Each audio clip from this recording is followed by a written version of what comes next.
All right, welcome back to part two. Al already actually went into one of the talking points. Down in the description below, I'm actually going to provide a link to this piece of paper, which is basically what the FAA published. And like with all government papers, I swear their number one goal is to be as cryptic and as long as possible, so nobody will read it, because you Right. don't really want to read this stuff.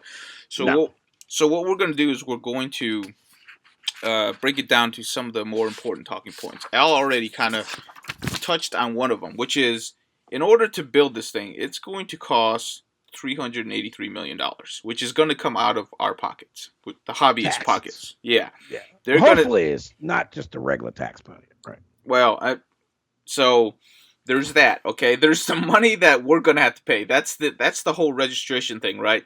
So you're True. gonna save $5, which what do you do? It's $5. I don't But care. the implement the fear is it's going to cost more than $500 later on, right? Is that well, Right. it's $5 now, but if somebody doesn't like you and they don't like your sport, they can easily increase that to $500 or five Right. thousand True dollars. that. True that. That's one thing that we're going to talk about. The other thing to talk about, and this is the more important one, like I'm a businessman before I'm probably anything else, is there's this one line in there, and these one liners are so important, but they try to sneak it in so that you don't notice them. This one line reads, and I quote, as a standard practice, the FAA does not include the cost of enforcement of these rules. The reason why they don't put that cost down is because it's going to cost billions to Right. enforce this, okay? Right. Nobody's going to go look at this rule and says, "Excuse me?" It's like, let's see, there's one city, I have 14 precincts, it's going to cost about 100 grand per precinct, 14 precincts, 1.4 million multiplied by a couple of hundred cities. Oh, it's going to cost a few $1 billion to enforce this Right. piece of paper. Right. That's what if you're not a hobbyist and you're listening to this podcast, this is what you need to know. It's not going to be just money coming out of our pockets. It's going to be money coming out of everybody's pockets. Yeah. And that's fundamentally why they put these stupid one-liners in there, because they're really just trying to get past this, because they need to put that in there. They need to tell people, yeah, it's going to cost a whole lot of money to do it, but we don't really want to tell you that, because Right. it's a lot of money. That's why non-hobbyists of this industry should care. It's going to cost a lot of money. Lots. A lots of money. I mean, it's basically they're going to need another police force, right? Yeah, or they're going to have to hire more Or people or another more technology, agency, right? right? To enforce, right? We got the FBI. Well, so they're going to start another department of the FBI to come and investigate all the drone matters. And I don't want my normal police officer enforcing that. I mean, can you imagine they showing up at my house and seeing all the stuff radio control? Oh wow, um, uh, let's call somebody else. You know what I mean? There's a lot of stuff. And just like yours, they come. Oh, wait a minute. There's this ship. There's that ship. There's this ship. That ship. All kinds of stuff. And he's, oh well, you're guilty. No, I'm not. You know. So the thing is what I'm saying is there's I don't want somebody coming to tell me about what I did wrong that has no clue of what I'm doing or how I'm supposed to be doing these things, right? Yeah, So and we and if you want somebody knowledgeable enough to where they're going to make an accurate judgment, it's going to cost money. It's gotta going to cost cost, money. and that's just it's one of those things where it's nothing's ever free in life, right? So True. if you want this regulation to actually mean something, the FAA should be honest about it and just say how much this actually is going to cost. Because it's like the healthcare thing. Oh, it's going to cost this much, and then we implement it. It's like, oh yeah, we're 300% over it. Whatever. I'm Right. making up a number. It's like Right. just because you try to shove it in, and then you figure out the real costs, and then Right. everybody's stuck with it now. Right? And it's Right. like, well, if we had known about this, we probably would have gone about it a different way. Right. Well, me and my wife, we sat down and we talked about what's feasible. You know what I mean? Mhm. What's feasible? You know, when you start to look at the prices of our ships and the batteries and the money that we put forth for our crafts and how to keep them in the air, you know, $5 is that's two props in some cases, right? I mean, that's two props, and in many cases, that's a set of props, you Hmm. know. And so $5 didn't, to me, it doesn't seem right. You know, it's like $5. $5. You know, yeah, if we get 3 million people registering $5, but they said they're gonna give it back. I'm like, that's stupid. You know, you know.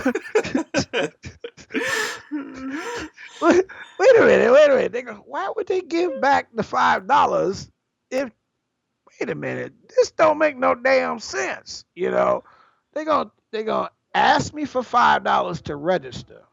Then they're gonna give me the $5 back and let me get registered for 3 years, right?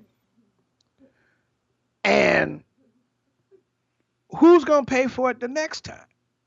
You know, what's it gonna cost me? Now, me and my wife said $50.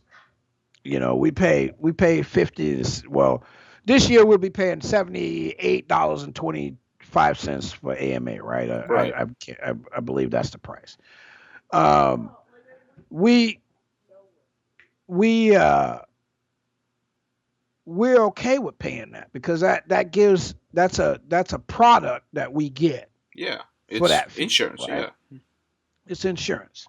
So for me to fly certified, I should be able to pay that same amount to cover my certification, right? If there was testing and all this other stuff, I would believe that we would have to, go down and pay a test fee and blah blah blah blah. But right now, I was comfortable with if they came out and said $50 to $75. I was like, if I'm only paying for me as the pilot, which is what I knew they were focusing on the pilot. They wasn't really focusing on the ship. They were more. I knew that already. So, and I got that from before. Hmm. In the conversations I had with some FAA guys and other people in charge, I understood that they wanted to know who the pilot was. That was the main purpose of this drone regulation, is so that they can point at somebody. It was your ship that went down and caused that plane to crash, or you the one that ran into that building or that car on the freeway, right? That's what they wanted to do. So with that knowing, they're gonna give back the money. Don't make no damn sense, right? Somebody's got to pay for it. Right. Somebody's got to pay for this, and if I'm okay with paying $50, this year, I'm and being certified, get a number, and I'm legal. Hmm. I can utilize that for different things. Going to look for jobs. You can go to you can out. We know the Amazon and Verizon and all these companies are trying to get involved in this drone delivery business, and um, um, the what the registration is somebody's got to pay for this, and we're fine with paying for it. It's just, what are you going to do with the information after, and what are you going to do since there's no regulation on the fees, right? A certain percentages we expect to pay for, right? So the 383 million that is supposed to cost the government to fund and regulate this thing, we understand that we should be part of the payment process, right? And but how much of it, you Hmm. know, Right. that's going to be the other thing. Are we going to be? I mean, the the government and is trying to sell the rights to the airspace for Amazon, right? Amazon is buying the rights to the airspace. They're Right. they're they're going to be able to fly above 400 feet, right? Right. That's right. That's their ships are going to be able to fly above 400 feet, and they'll be 400 feet to 1,000 feet in that area where full scale aircraft is not supposed to be below, I think, 1,500 feet.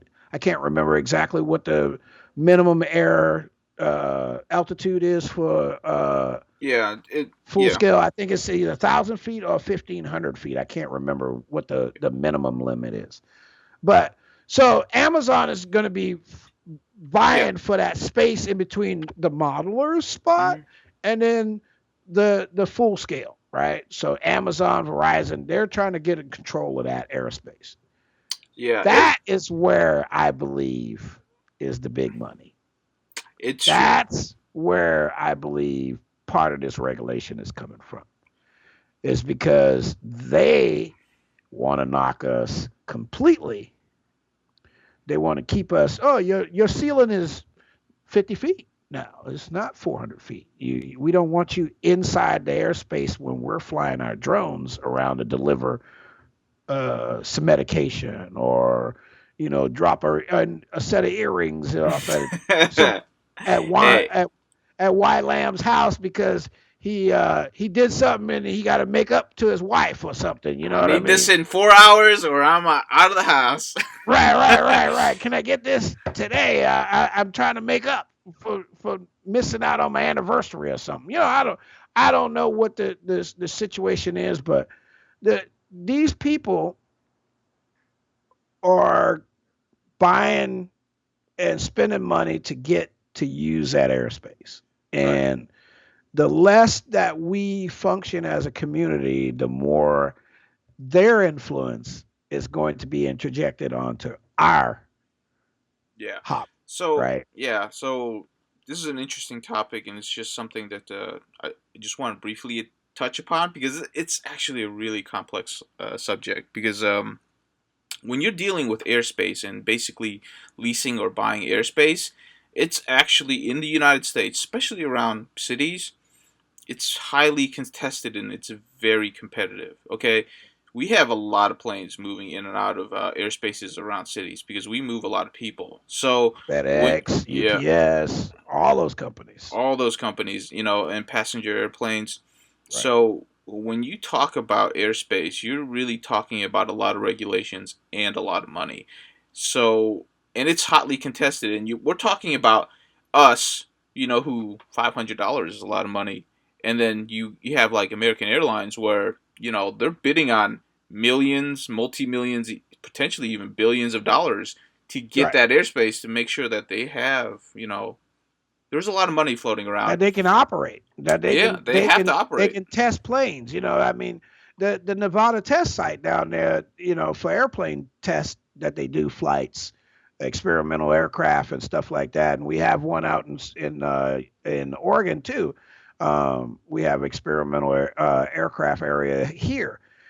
We those areas cost a lot of money to maintain, right? I mean, They do. just So to keep open, it costs a lot of money.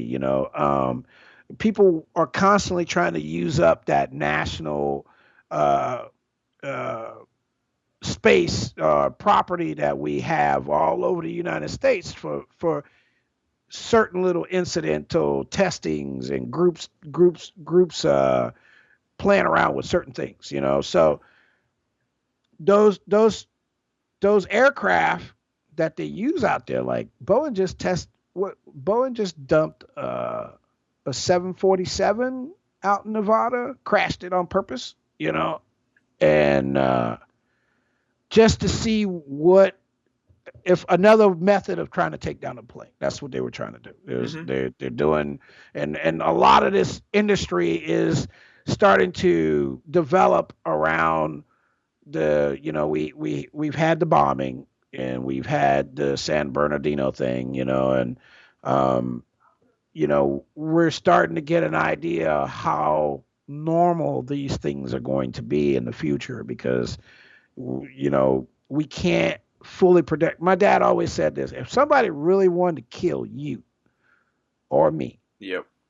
there's no way you could stop the determined individual to killing you. There's just it's going to happen, and if that's his sole purpose in life is just to get rid of you, you're going to die. So if there's many people on this planet that uh, have a sole purpose, Hmm. and so we just need to be prepared. And like I was telling my son, the testing that the security and all this stuff that we're doing now today, we should have been doing that a while ago, because these capabilities just didn't arrive today. You Right. know, this stuff was available a while back. That's when they should have started with the regulations then, right? Is back then when there was a Gaui 330 that just came on the market, and it was its first ship that, ready to fly kind of quad, to buy. And um, nobody thought, no big deal. And then the Parrot drone came out. Well, the Parrot was before that, right? The Yep. Parrot was before that. So the Parrot came out, and I remember seeing it in the airport going, oh, wow, what is this? Oh, this is a quadcopter, and oh, I can hook it up to my phone, or I can hook it up to my iPad. All of those things have made its way to today, Yep. right? And really, that's kind of why we're here where we are today. Is technology always improves, makes things easier to fly, makes it more accessible, like, and the expenses come down greatly, Oh, right? Because I tell people this all the time. It's like flight controllers nowadays are so amazing. Like, you can strap motors on almost any piece of material, and it will make it fly. As long as you can bolt down four motors, it will right. fly. It's There's a amazing. brick flying on YouTube. There's a pizza box flying on YouTube. Legos flying on YouTube. So, the need for regulation. We're not against that. What we're against is, what is the regulation trying to accomplish, Right. and is it going to also protect the general populace, which we're all for, but it also needs to protect against us Me. and our rights as well, right? Because there's going to be money thrown around, and the fear is that we're just going to get pushed aside, Right. because we don't have a big enough voice, we don't have enough money, or nobody just cares, which Right. could be true too, right? So Yeah. The that last part is happens a lot. yeah, the last part does happen a lot. So that's kind of what we think. There's also another aspect to this, is that as this sport gets popular, our voice gets stronger. So we're Right. gonna we're gonna become, like the NRA, much more difficult to regulate because we have a stronger voice. We have Right. more votes. We have more Right. money. Stop So that now. exactly, the FAA. The reason why they're Saying working so fast is they're like, you know what, this is the time to push it in, because right. our Because we voice. don't want to get to a point where we can't regulate these folks, right? Yeah, Where they start dictating to us what the laws are going to be, like the NRA, and yeah. You yeah, get enough voices, enough votes, you're gonna have power. That's how democracy works, by the way. right, So exactly. work within the democracy. Don't do anything illegal. That's My not. my dad my dad's a great man, and he's always said, when you use the rules that they set forth for you against them, that's when you know you have the power, right? Exactly. Exactly. So that's a very interesting point.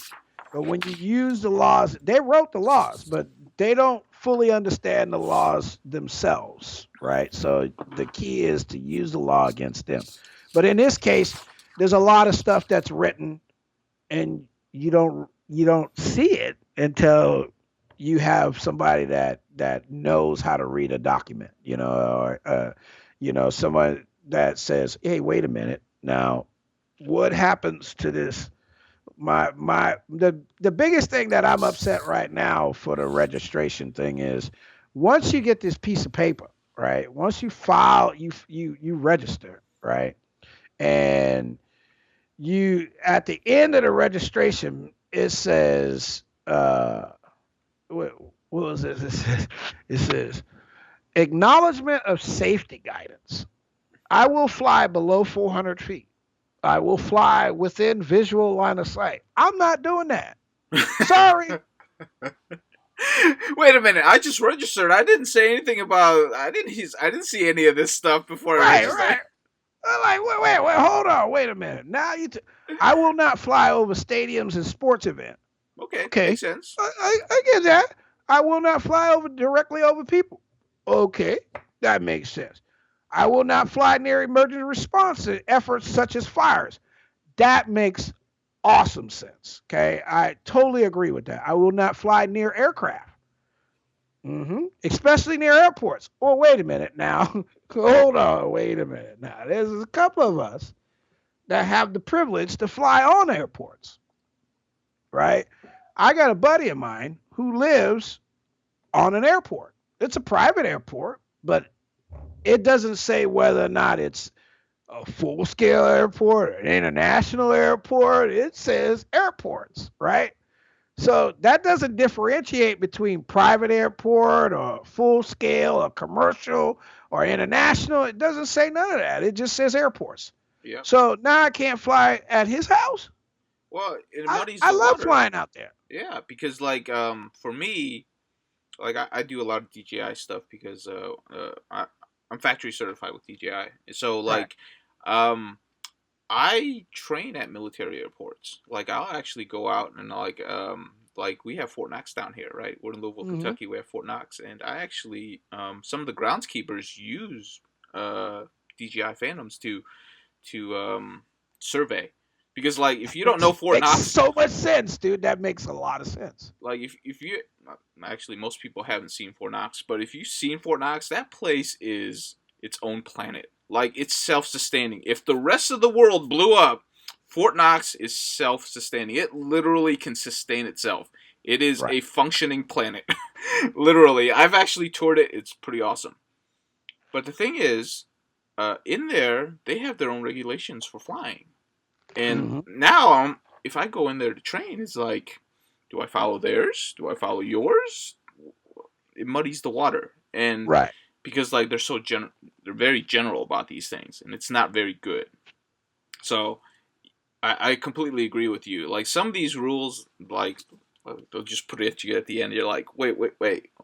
When did these come? Yeah. Whoa, what? And then I will not fly under the influence. Okay, that makes sense, Yeah. right? Those make sense, but this you know I'm going to fly not line of sight. I'm a racer. I'm a an FPV pilot. Um, my so I can see a quarter of a mile, but I can't see my quad a quarter of a mile out. But if I'm up on a hill, I can see 20 miles.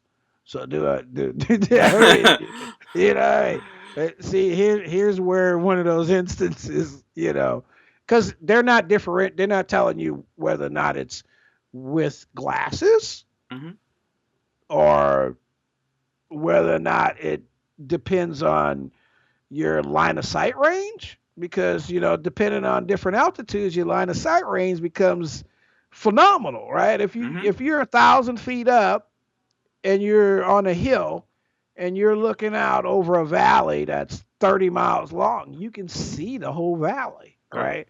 Plus, So you can use LEDs and some binoculars. You can technically see all the way out there. You can right, track it. right, you Just know you just can't fly very fast, otherwise you lose right, track of it. right. But so my point is that you know there's some small rules that are going to probably get amended, right, hmm and adapted.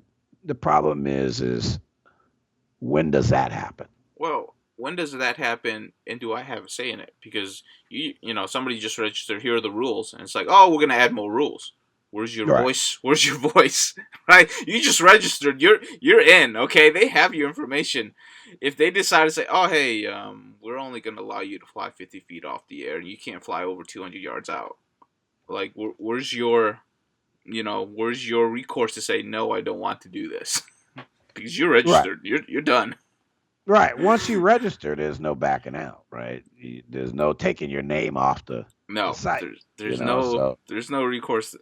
But right. so let's go ahead because we can talk about this for hours. This one, Oh these yeah. I mean, this yeah. is this is a So yeah, definitely touchy subject. it is. So let's roll back to one of the original points in the document is Okay. they're going to regulate any unmanned aircraft weighing less than 250 grams, which is 0.55 pounds, and you are no longer an unmanned aircraft once you go above 55 pounds. So that's our area that.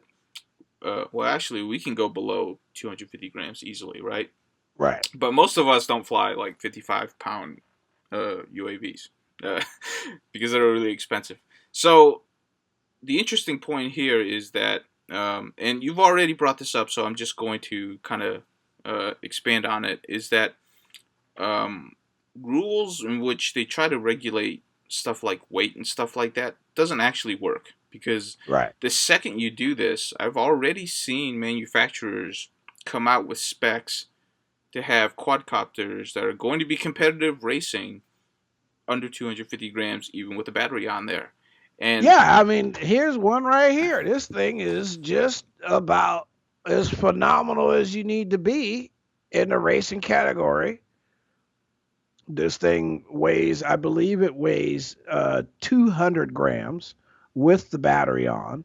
It's got a 200 milliwatt video transmitter on it, a small camera, and with a 2S, I mean a 3S 800, it can go 12 miles, 12 minutes, excuse me, 12 12 minutes. minutes of flight. Okay. Sorry. I was thinking about mileage where it was going. Anyway, but it'll stay in the air for about 12 minutes with if you just cruise it, you know. Yeah. So like technically I can go just as far as I can go with this, you Yep. know, and less power. That's so I believe next year we'll be racing more of those Mm-hmm. than what we're racing now. Like I've been telling everybody here in Portland, start looking at the next size down ship, Mm-hmm. start Hey. looking at the 220s, the 180s, the 160s, because really I mean, any one of us that really is racing has found out that as you drop the size of the ship, you haven't really lost much speed, No. you know. Because Uh, motors and just batteries in general and ESCs have gotten so small and so good. yeah, Dropping it actually increases maneuverability, and because as you're dropping weight, but you're really not losing speed because your KVs are still going up, right? right, right, You don't right, really lose much speed. right. So that's the thing that um, I've been telling people to go to a smaller ship. It's it's uh it's the entry part, to a lot of places, right? You walk up and say, "Hey, can I fly this?"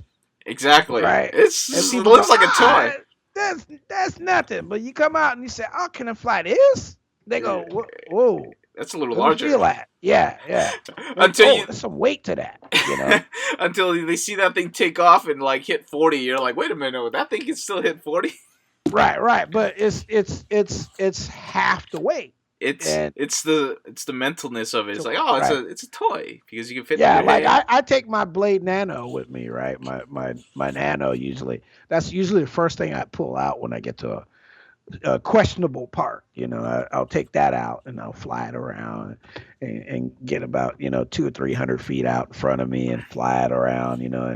And people are like, "Oh wow, that's cool. What is that?" And I'm like, "Oh yeah, that's my Blade Nano. It's like the best entrance ship that you can get your hands on." And they get all excited. And I said, "Well, if then I do sport flying," and they were like, "What's sport flying?" And then you take out the Yeah, bigger ship, right? You're like, "Oh, this is you sport got them flying." hooked, right? You get Right, them right, hooked. right, right. And you set them up.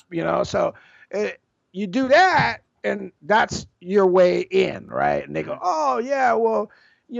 that one I'm not too nervous about. This one I am. So then you put that one away and you go back to the little one. Hmm. But when they leave, you go back to what you would normally would doing. The thing is not to upset them, right? To Yeah. get them alarmed, right? Or at least And to get that's them that's engaged. Yeah. right, and that's the thing that we're doing now. A lot of us are now starting to engage other people, right? Because we realize that we're going to need more influence Yeah. A to lot to more. be to keep this hobby available for all of us, right? Hmm. Um, you know, I here, like I said before, I'm the drone guy, and people come to me, hey, Elvan, I need help with my drone. I need stuff. I need you to show me how to do this, or can you help me program this? And I'm like open because I understand the easier I make it for them, the easier I make it for myself in the long run. And I'm not just about doing stuff, I'm about teaching you. So if we get enough pilots out there, even after registering, that are teaching other pilots, these are the proper things to do, right? Hmm. You know, one of the things I've said before is a lot of pilots have no clue that you're supposed to check the area around you before you go fly an FPV, right? They have no idea what the area looks like from 100 feet, right? They don't look like, you know, they like, I literally take my phone out when I get somewhere and go to Google Maps, blow it up, look all around. Okay, there's a school right there, so we don't fly in that area, right? Because it's like school's in session, so we don't go to that area. And then, oh wow, there's a radio station antenna over here, so we don't want to get interfere with them, and we don't want to be interfered with, so we don't go in that area. Okay, now we got this side of the field; it's all clear and open. This is the side of the field I stay on. Now, a lot of guys don't do that. They just go up, start flying out. Oh, look, it's a radio station. Let me see how close I can get to the radio station. And then something happens, right? So then they're out looking for their ship out in the middle of the field where the radio station is because they got too close, right? And you don't want to be in that position. You want to be the key is to ensure the ship comes home every flight, right? And to do that, you need to practice some pre-flight, some whether it's looking on your Google Maps to check the survey of the land, or even just pausing for a moment as you're flying out wherever you're going and stop and turn around and look at where you're going to be coming back from, right? So you can have an idea. Okay, the last time when I turned around, I only got to get to this part because I remember when I got to this point, I remember I look back, I know how to get home. You know what I mean? There's a lot of Definitely. guys that don't do those things, and those are the ones that we've been having issues with showing up on the news. It's true. Uh, on a side note, just going back to what we were talking about, is that if this regulation continues its course, I can definitely see, probably not in 2016 because it's a little too late for planning for that. Some leagues might be able to do it, but I can guarantee in 2017 a under half pound racing class will be created. We usually measure, crafts by motor to motor, but if weight becomes a regulatory piece, we're going to start measuring racing classes by weight instead of by, the size of the actual craft itself. Or Eh, it may just be, anything in the stuff indoors or whatever it may be a certain size only, right? Right. Or we may end up like if you're flying in a stadium, you might be able to fly whatever you want, right? Yeah. But Well, if you're that brings up another good point. Is really, uh, I don't know how this is going to work because I really wish I had a good idea of how this is going to work. But a lot of these regulations are going to force us to go indoors to look oh at yeah, indoor soccer fields, indoor baseball fields, indoor whatever fields, right? right, And and it's a really hard sell right now for the indoor facility owners to want to rent to us or give us space, because we're getting so much bad publicity. And from a business perspective, I can totally understand them, because they're also looking at risk. If I Mhm. let you in there, what is the PR risk? What is the damage risk? What is the lost revenue of not renting it to just regular soccer people? So there's a lot of things that has to be worked through in terms of bringing this indoors. Mhm. And I wish we had more guidance from. I don't. I'm not sure if the AMA is the right person for this, but we need I some don't. I guidance. Yeah. I don't think that's the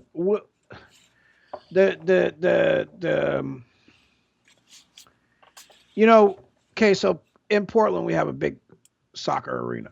Big soccer. This state is the city is a big soccer city. This one is they nickname it Soccer Town, USA. Right. That's what we call it. Yeah, I don't know what y'all call y'all's area, but I'm just telling you what they call it here in Portland. Anyway, but there's like indoor soccer places, and if you ever been in one, it's huge. Oh It's yeah. big enough to hold a good sized race. Um, there's two indoor football arenas here in Portland too. So those places are great. The problem is the turf. If we crash and damage the turf, that's the expensive part, right? So Right. like when we were at the Georgia Dome, right, F3 Expo, right, and uh,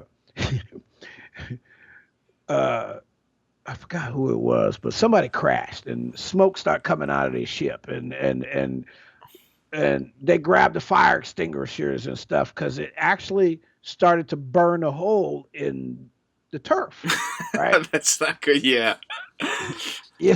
Yeah, I mean, at the Atlanta, the Georgia Dome, right? It started, smoke start coming, and people's like, "Oh, wait a minute, it could make a fire." And then, wait a minute, you don't want to burn up that turf because we got to replace it, and there's no replacing like a 5 foot section. It's it's like replacing 300 feet by 300 feet. You know what I mean? So and it's like they're like, you don't want to burn that. So okay, so nobody can fly over the field for other than the 3D competition, right? And then we got manned people with fire extinguishers around in case somebody went down, they could get the fire out soon. At least they believe because we know lipos don't like going out quick, Yeah. right? No. Unless you drop them in a bucket of water, the fire will continue, Yep. right? So with that case, there's all these arenas and stuff, but that's what the fee the determining fee is can your ship destroy the turf? Because that's the most expensive thing they need to worry about, right? The turf is their money. The reason why people come in there to play is on the turf. And it's not just the indoor arena, it's the fact that they have the turf, and that which draws the most people in. So they're concerned about damaging the turf. So here in Portland, we have no indoor soccer arenas or arenas that want to allow us to fly indoors because they're concerned about the turf.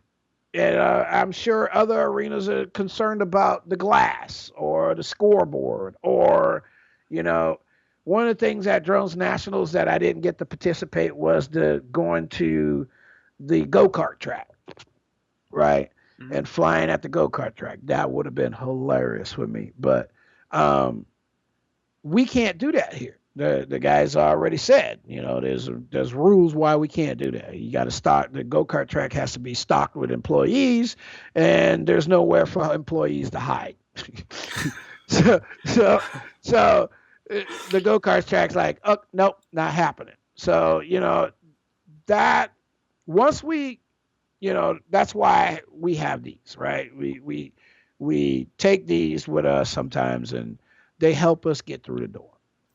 It's and true. and we need that. We need that. Not I not this beast is a beast. Yeah. but this is a beast too in its size, and it's not intimidating. I think there's definitely going to be a class of just ships and quads like that they need to be more promoted at this point because there's going to be a need for them. I don't think the community in general understands that yet, right? Because Hmm. as the sponsored people, as the coordinators, we need to actually start conveying.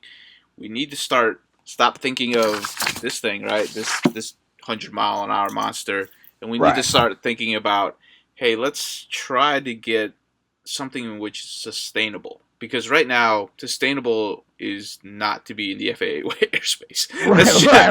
Right. okay. I'm sorry. That's just life right now. So I hope more. You might be in tune with this more than I do. So I'll ask you this question: are manufacturers starting to build RTFs ready to flies that are in that class to where indoors is definitely feasible with that craft? Well, right now, what's on the market is uh, mostly, let's just say, 75% of what's on the market is uh, not smaller than 200 millimeters. It's true. So Right. are they going to move? Do you think there's a movement because like we need to get the manufacturers involved, right? Because like they need to actually start mass producing smaller crafts Right. Yeah. And so that people can start building them. some of them are looking smaller, but this planning was a year out, a year Exactly. ago, right? So it was, like I'm sure. Here's one: the Vortex, the new Vortex, right? You're right. They dropped 30 millimeters, right? They went from 280 to 250, right? If they'd had an idea that it was going to go that in the 250 class, you could race a 220, Mm-hmm. right? 220 millimeters can go in the 250 class easily. Um, they probably would have made it 220 millimeters instead of 250 millimeters. I don't know what the limitations on the technology right now with that. So I'm not in on that thought process. Um, but what we all know that you could go smaller. You know what I mean? Mm-hmm. That it's feasible to go smaller now. It And is. last year we didn't know that. Last year we didn't have an idea that the Vortex was going to be a great product because it was the first one out there, first race RTF. You know what I mean? Right. Race ready RTF. You just had to have the skills to know how to tune it. Right. And now you have the Vortex 250, which is race ready and a great ship. The problem is that we're probably going to go smaller. Yeah. You know, Well, it's probably going to be the biggest ship on the race course again at the Nationals. you know, I bet you it's going to be the biggest ship at the Nationals. hey, my favorite craft. I have it here. This is the 210 from Luminaire. This is a fun craft to fly. It's a 210, and Uh-huh. these are great crafts. Going smaller is definitely a benefit. I think. I think there is. I know you like your ship, so I'm sure you have like a bunch of them Yeah, that are going from like. I'm bound. One of the things is when you sponsor, you fly whatever your sponsors So sell, you. right? So You so are limited. Yeah, I know. I know. so you could be sponsored and boxed in, right? Yeah. Like your company only sells Hey, like wait, it's wait, time for here's one. you. I would hate to be on the there's a company, right? Don't get yourself in trouble. Don't get yourself in trouble. I I just had to back up on that, y'all. There's a company that makes great products, right? And they came out with a ship that's not quite ready, Hmm. right? And it's a negative point. But if the ship would have came out now instead of a year ago, it would have better reception than it did a year ago, right? Because it's smaller, it's lighter, and they've worked out the bugs, right? So, and it really, the biggest issue wasn't the bugs. It was people were like, "Well, I don't need nothing that small. You know what I mean? Exactly. Everybody was like, that's too small. Now everybody's like, wait a minute, we, that's about right.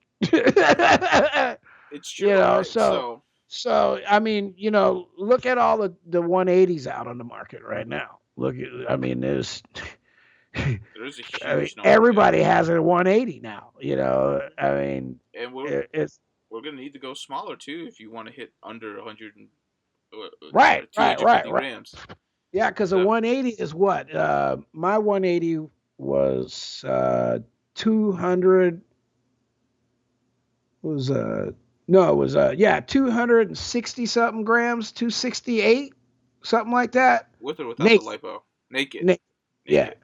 you Yeah. know. So So like it's still uh got a little, still got a little bit yeah, way to go. Is yeah. No, but yeah, like yeah. we're gonna see it. Like But I companies are mean gonna find a way. I can drop some weight. I can go to a smaller battery, at 800 instead of a 1300, and still fly indoors, with it. Actually, I keep trying to tell people that the smaller the ship, try to go to the smallest battery you got and work your way up. Hmm. Do you have enough flight time on that battery? That's the key. Exactly. It's not Exactly. about. We know that the motors are going to demand, and if the batteries can answer the demand of power, then we just got to make sure that you can finish the race, Yep. right? Or Because if you want to finish don't make the a race, battery explode. right. You Then can if you you want to can finish fly the race, beyond the battery's capacity. That's one of that's the true. issues That's right now. true. That's true. That's true. You probably do that a lot over there, Mister Success. Oh no! I've been nice. I've been good. I've been good. I Actually, I I I put some hurting on some batteries though. I tell you what, it's easier to puff some batteries if you like I don't know. It's one of those things where it's like, whoops, yeah, I shouldn't have done that. I can I'm gonna hold my hand up like I'm pledging, but I have not puffed one of these yet. tomorrow, one of those is going up. I'm gonna stand up for my brand and say Uh, I've put a beating on these things and have not lost a cell yet. And I mean, all right, yeah. You give me one. You give well, me one. We'll test that theory. we gonna have to talk about that one because I might, don't be surprised after Christmas, you know, Uh, there's a one battery shows up. Don't be surprised. but One battery. I don't have a problem with buying a battery to teach somebody to show them. Oh, wait a minute, because I go through a lot of batteries. So yeah, of course. anyway, but we're trying to stay on topic. So Okay, because so me and you, we can talk all day, every day. So yeah, that's something. You know what? That's another topic for another day. Probably like a race organizing topic for a podcast because it's something that we're gonna have to deal with as on the race organizer side, in which we're gonna have to find ways to get into events. Like down here, we actually found a perfect place to where we can race as long as we can get the owners on board. Is we Hmm. we have a huge cave. It's the cave system. Like literally, it's 60 feet straight up and Wow. you can it was designed to where you can drive an 18 wheeler through. It's that Wow. big. Okay, like some places you can do it side by side. Wow. So like it's the perfect place for racing. So I think we're approved right now to host a small race event in there, and we hope to do it more regularly in there because it's a cave. You hit anything, it doesn't matter. Well, Right. your quad would probably be angry because you're hitting rock and Right. dirt. So that's the only thing that's gonna get angry. Damn it. But aside from that, let's go ahead and move on to like the last talking point. And this one, I'm sure it's gonna get some people fearful because it's kind of designed that way. Is that failure to register your craft can result in civil penalties up to $500. That's a lot of money. That's a lot of money. Criminal penalties for failing to register can include up to 250,000, $250,000, right? Under Right. blah blah blah blah blah blah, imprisonment of 3 years. Those are not small numbers, okay? No. This is not like jaywalking, okay? No. This could ruin your life type This this fines. this can take everything you own. It's You know, like it's like holy cow. Okay, I understand you want us to be, fearful, but like these are big numbers. yeah, It's like 250,000. I mean, who got? I mean, I not me. So I'll be registered, right? I mean, and really, we're not me and you. We're eventually will yeah. be registered because it's what we will end up have to do it, right? Hmm. If this continues on to have to that we have to register. So for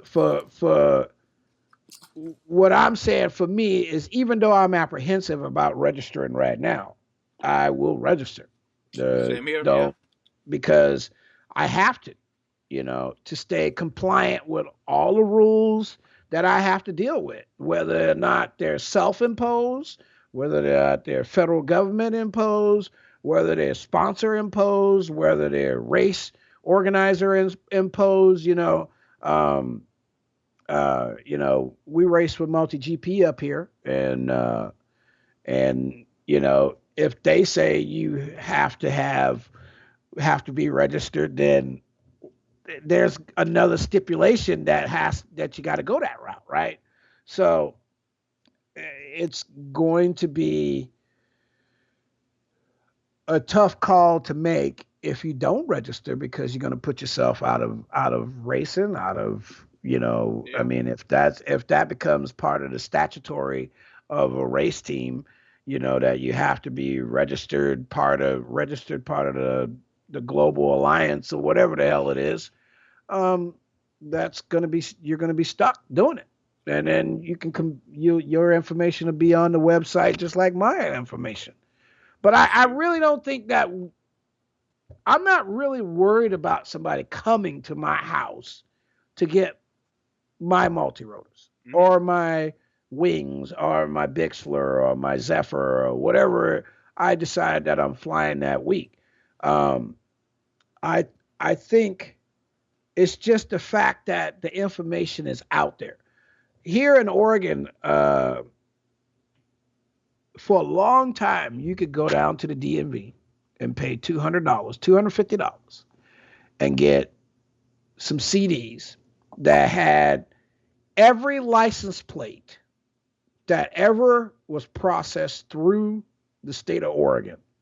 You could get all the data on those license plates. Whoever owned the car, what was their address, when they moved, where did they move to. You could get all this information, right? It was open to the public. Anybody could buy it until a couple of guys that shouldn't have had it bought it, right?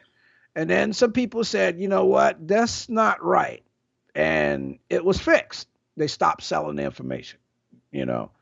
Um, and So here's one of those things, right? Here we are, they're voluntarily posting our stuff, right? And I'm sure right now anybody can go to a website and click and see who's registered in your area, right? That's what we're all complaining about. The problem is who's going to be doing that, right? Yeah. That's really all it really is. It's like I don't know who's going to be snooping, right? Who's snooping? Who's if there was a record of every person doing the research, you know what I mean? That it's not that. It's just it's going to be open to the public, and that's the part that blows most of us away because um uh Well, it's what are you going to do? yeah. I mean, if the government says that's a requirement, I mean, we're both going to do it. From my side, as an event organizer, as a person who's actually putting on these events, it forces a lot of different burdens on me because number one, now I'm going to be like, well, you need to have your AMA. oh, and now you need to be registered, and I need to check to make sure that your registration number's on the shift because I don't want to get my league. Or I don't want In the trouble. police, coming to my Right. league and be like, "You're doing something illegal." So I can't have that, right? So now my process for just trying to get people engaged into the sport has become infinitely longer. It's like, oh, Right. you're interested now? Okay, okay. So you need the AMA, that's $70. Oh, and you need to register with the government, and forget about the stuff that like your public information is out there Right. now, Right. Right. Right. and then you need to spend 500, maybe close to $1,000 on a ship, Right. because you need a Getting ground set up. station radio. The process gets a lot longer, right? Now, all Mm. of a sudden, to get somebody interested in just flying is a lot longer and it's a lot more complicated. So, from an organizer standpoint, I worry about the costs. I worry about people becoming interested in the sport because we're just making it more complicated. We're going to get bogged down by red tape and regulations. True. So, True. True. so And a lot of people are worried about that too. I, there's some pilots we're gonna lose, right? We're gonna lose, right? There's a gentleman that I built a ship, um, got it set up for him. It's flying wonderful, and he's very happy with it. But he's not very internet savvy or computer savvy, and he is resistant to registering and all this other stuff because he says, I don't know who's going to have my information. And I'm like, well, you're going to have to do this in the long run. And he said, well, then maybe this is not the hobby for me because he doesn't want his information all over the world, you no, know, and I and he can't blame doesn't want anyone. nobody. And I can't disagree with him. I can just tell him that um, you're not the only one that's going to be on the list at this time. Which doesn't really help the matter. I will. Doesn't have to I, matter at all. It I will. doesn't make me feel comfortable. I will say this, and I'm lucky in this respect. And some people might, if they're truly worried about this, they can actually do things similar, right? When I Mm-hmm. register, I'm not going to register my home address. I'm going to register my business address. I have an office, so I'm just going to be, hey, listen, if somebody wants to go to the office, feel free to. That's kind of what it's for there, anyways, and it's Mm-hmm. got Mm-hmm. security and stuff, anyways. Nobody's gonna Right. know my address, right? Right. If you are true, this is trying to help people, right? This is if the regulation goes in as is, which it has a good chance to. Look into, getting a PO box. Look into registering with some sort of shop as opposed to your personal address. I'm not giving you legal advice. I'm Right. only Right. giving you Right. this Right. Right. disclaimer. But if some of these things you can do, and that's what I'm gonna do. So right, so like when the mail comes in for the FAA, it's gonna go to my office. It's not gonna come to my house. And Mm-hmm. so I'm lucky in that respect. So And that, yeah, yeah, and like my business, I don't know, I've already had the visit from the FBI, so you know, they know where I'm at, yeah. right? So that's all that really matters to me, yeah, right now. Right? I mean, yeah, like I said, if I have to register, I'm going to register. I'm probably going to wait a couple of more days, maybe a week at the most. Probably more likely at the first of the year, I'll be registered like everybody else. Some of us are not going to register, and I I want to say that's awesome, but I'm also thinking that might be a negative point, right? hmm The least, the more people kick and scream doesn't mean that the fire stops. No. Really, the only way to do this, and we've already said this, is join the AMA, and because they're the biggest organization that can Right. lobby and start writing to your political Senators. representatives. Yep. Yeah, Yep. you Yep. got to Them start doing that. guys. These guys told me that they. I and when when he said that was the difference. One of the senators said that was the difference between today's uh, constituents and 20 years ago constituents. Before people were writing emails. Yeah, email might get somebody's interest sparked in that direction, but it doesn't sway a vote. You know what I mean? Mm-hmm. So it's the sending the hard copy in, Yeah. Well. typing it up and printing it and putting it in an envelope and putting 50 cents or 75 cents, whatever it is, even if it's a damn dollar, it still means more than your email, right? So let's put more of that in their pockets so that the senator is carrying around a binder full of 1,000 letters to say he shouldn't be doing this or he should be looking in a certain direction for some kind of other results, right? Mm-hmm. So let's see how many people do that. That's what I'm really thinking is the more that we respond to the legislative group and the FAA actually write them letters. I did. I sent it to somebody's desk and said, I said, can you speak for me, to your boss, and he said, yeah, he could. So, and I see where some of the regulation is. Like I said, I was understanding that the weight was the big issue, right? We had 250 come through the Drone Nationals 10, through the safety fence, right? We had two ships actually go through the safety fence. And one of them was right while I was talking to the two FAA guys. We would sit there and talk. That's terrible. And all of a sudden, they're like, oh, well, the safety fence is working. I'm like, yeah, it's working. Oh, well, it's a good thing that thing has four props on it because the last one has got what got hung up in the fence, right?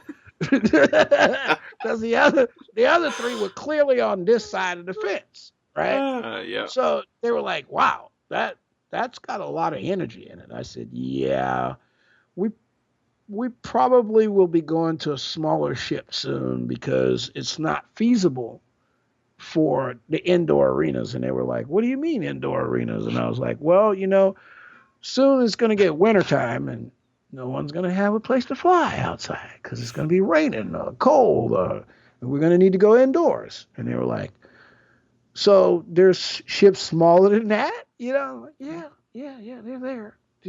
We just not a lot of people are using them. They're starting to get smaller. And they were like, "Yeah, we're concerned about the weight, the Mm-hmm. weight." And since that's a stipulation now, 250, in that size range, then they really are worried about, like he said, the energy it takes to move that thing Mm-hmm. and the energy of it when it hits something. A guy talked to me a couple of days ago about building a ship to run into glass to see um, whether the energy from it was more than uh, a baseball or a hockey puck or some other thing.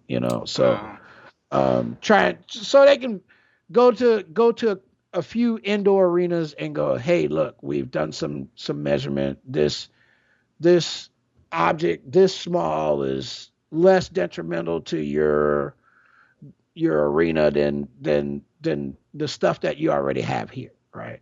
right. Flying around like baseballs. They have a couple of indoor baseball places here where guys go and practice throwing the ball and hitting the ball indoors. So those the so weight is a big issue because weight equals, once you start moving, it's energy, right? Yeah. It's a lot. And the numbers can be high on the certain size ships and especially on a 250. Jesus, can you imagine the I actually hit a lady car with a striker once, and it's foam, but there's a lipo in it. Lipo's dense. Yeah, it didn't dawn on me until the plane hit the car. You know what I mean? That the lipo is the mass Right. that did all the damage. Mm-hmm. When you looked at her car, you go, "Whoa, that dented that whole fender." I mean, it was foam plane, but it dented the whole fender, and it was because of the lipo, and the lipo came out just fine. You know, it's just bonk, and there's a big bubble right there, and you walk over and you smack the other side, it popped out. But the thing was, is that it did create Enough energy, yeah. enough Enough energy to kinetic make. energy. Yep. Right, right. So you got to be worried about that. And the FAA is right on that point, which we all agree. And that these ships can be flown for distances outside of line of sight. We all agree on that. And that not every pilot is the safest pilot in the planet. We all agree on that. You know, Well, um, Unfortunately, I don't think everybody has the right to my information when I register. That's the part that I really have the biggest issue of right now. Besides, I'm going to fly outside of line of sight. So, is there like some other certification I can get? Because I'm not meaning to be flying line of sight anymore. There's one of the things that I've been working hard on to cancel out of my repertoire is mm-hmm. because um, as we get older, Yeah. it's a little harder to see stuff further out. So um, I would rather work on a process to safety regulate my ships so I don't have to worry about going down outside of line of sight, right? Mm-hmm. And I have a pretty good safety record. I've never lost anything more than a half mile out once I've gotten a half mile out. So actually I've only lost a couple of ships in a quarter mile area and usually in line of sight. So Uh, it's eh, it's this thing is not going to destroy the hobby. It's just going to make it a little difficult for a little while. So I think if we just hang on, a couple of guys are saying don't register. I'm not going to tell you that. I'm going to tell you to stand up, voice your opinions, and register. mm-hmm. Because your opinion means more if you registered than it is if you're not That is registered. actually very You know true. what I Yeah. mean? So You, that is a really good point. So, like you and me, we're going to register. May not be the quickest to one to register, no, but it also doesn't mean you should give up, right? You need to keep writing. You need to keep to be vocal, and you also need to be reasonable because, like, if you just like I said, if some of the comments you're just dropping like cuss words and stuff, right, right. nobody's gonna No, pay attention to you. Okay, really, yeah, no, it's gone. So be respectful, follow the law. I mean, I'm always gonna say that, right? Because like, as somebody who, if you're gonna represent the sport, follow the law. That's not optional. That's mandatory, and do everything you can to change the law for the better. That's all you can hope for. right. And that's the more you speak up, the more your voice is heard. Nobody ever hears you if you don't say anything. If you keep your mouth shut, nobody knows that you have something to say. Nobody knows what you have to say. They just assume you have nothing to say because you haven't said it. Yep. So um, speak up, make a little bit of noise, but don't make negative noise. Right? Right. Right. It's true. All right. I'm gonna stop the podcast because All believe right. it or not, We're at Al, 2.5 hours. it's terrible. We're going the wrong direction.